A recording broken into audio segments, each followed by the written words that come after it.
for our third exercise, we've got Michael back again with us, and we're going to really work on directing the sound, landing the end of the thought, so not dropping the ends of thoughts. Right? So, Michael, what I'm going to ask you to do is same thing again. Do the monologue 2 times. The first time, I'm going to ask you to be very casual at the ends of your lines, just let them drop off, as we might do in normal, everyday conversational speech. Yeah. And then do the monologue again, and the next time, really committing to the ends of the thoughts, ends of the first line. Gotcha. Cool? Yeah. All right, here we go. All right, so Michael, this time, don't worry about the ends of lines. Let it be very casual. Yeah, and we'll see what happens then. Okay? Great. Cool. Alack, why am I sent for to a king before I have shook off the regal thoughts wherewith I reigned?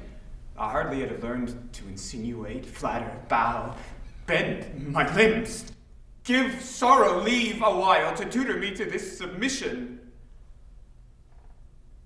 Yeah, great, Michael. Thank you so much. So now this time I want you to really honor the ends of those lines, the final words in the verse, and lift them up a little bit more. Send them out into the space. Great. Alack, why am I sent for to a king before I have shook off the regal thoughts wherewith I reigned? I hardly yet have learned to insinuate, flatter, bow, bend my limbs, give sorrow leave a while to tutor me to this submission. Yet I well remember the favors of these men. Good. Let's hold there, Michael. Great. Yeah. So what did you hear that time, Chloe?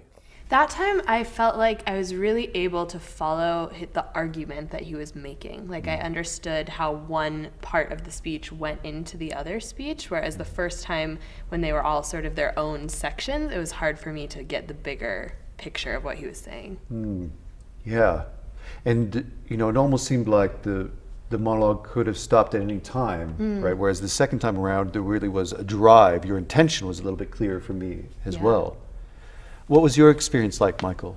Well, especially with Shakespeare, with going to the end of the line, sometimes it's a negotiation to figure out where the end stop is, because often it's not always at the end of the line. So that for me was kind of a challenge, finding where the end of the sentence was, and then also pushing through to the end of each individual thought within the sentence. But I think it's a really helpful thing to keep the flow of it going without getting lost in like trying to think through it.